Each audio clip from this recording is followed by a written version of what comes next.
Hello दोस्तों हमारी आज की बुक समरी है द प्रोडक्टिविटी प्रोजेक्ट, जिसको क्रिस बेली ने लिखा है। ऑथर ये बुक लिखने से पहले 1 साल तक प्रोडक्टिविटी के ऊपर बहुत सारा एक्सपेरिमेंट्स किया। उन्होंने अपने रिसर्च में से कुछ ऐसे फिलोसॉफी, स्ट्रेटेजी और टैक्टिक्स निकाला जो हमारे प्रोडक्टिविटी को बढ़ाने में सहायता करते हैं। उन्होंने अपना रिसर्च में से 3 लेसन हमें सिखाते हैं जिससे हमारे प्रोडक्टिविटी बढ़ जाएगा।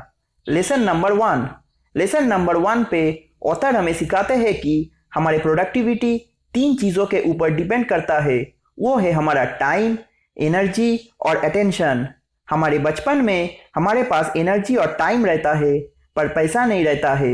हम जब बड़े हो जाते हैं हमारे पास एनर्जी और पैसा रहता है लेकिन टाइम नहीं रहता है।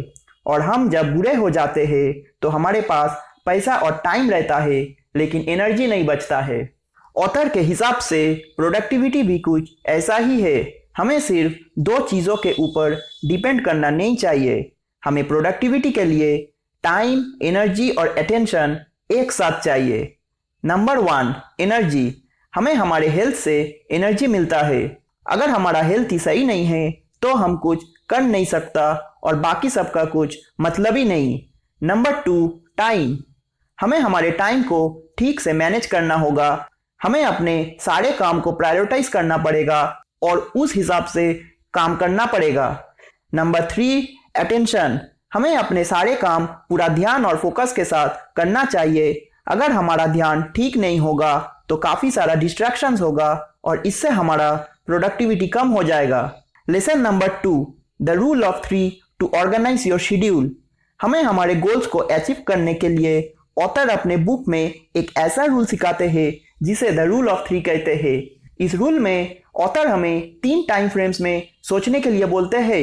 हमें अपने आप से 3 सवाल करना चाहिए। नंबर 1, ऐसा वो क्या 3 चीज़ें हैं जो आज हम कंप्लीट कर सकते हैं। नंबर 2, ऐसा वो क्या 3 माइलस्टोन्स है जो हम इसी वीक में कंप्लीट कर सकते हैं। नंबर 3, ऐसा क्या वो 3 चीज़ें हैं जो हम इस साल कंप्लीट कर सकते हैं। ऑथर हमें कहता है हमें हमारे टाइम को ये 3 सवाल के ऊपर शेड्यूल करना चाहिए और इससे हमारा प्रोडक्टिविटी बढ़ जाएगा। ऑथर हमें बोलते हैं हमें हमारे दिन को सही से प्लानिंग करना चाहिए और प्लानिंग करने का टाइम पे हमें ये भी देखना चाहिए कि हमारा इम्पोर्टेंट काम दूसरा टास्क से कोलाइड ना करे, जैसे कार रिपेयर करना, किसी का बर्थडे अटेंड करना, ऐसे इम्पोर्टेंट चीज़ें।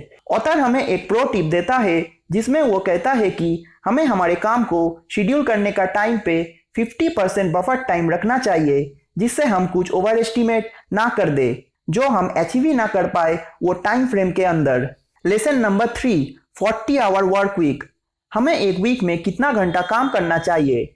यह सवाल का जवाब ढूंढने के लिए ऑथर ने कुछ एक्सपेरिमेंट्स किया। उन्होंने देखा कि जो वर्कर्स 40 घंटा तक काम करता था वो काफ़ी प्रोडक्टिव थे।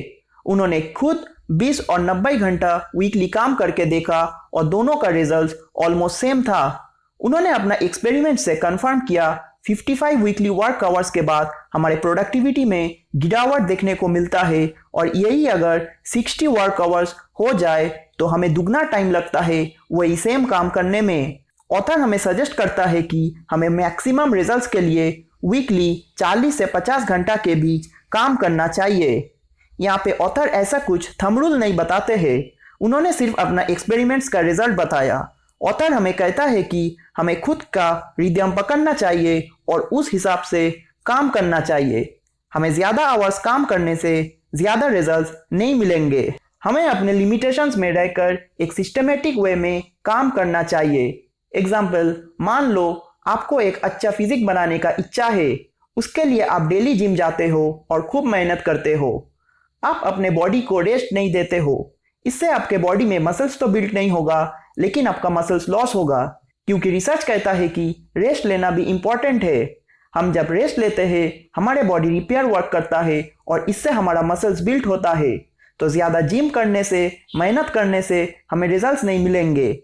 हमें एक अच्छा प्लान के साथ टाइम को यूज़ करना चाहिए। तो दोस्तों, हमारी आज की बुक समरी यहीं पे ख़त्म होता है।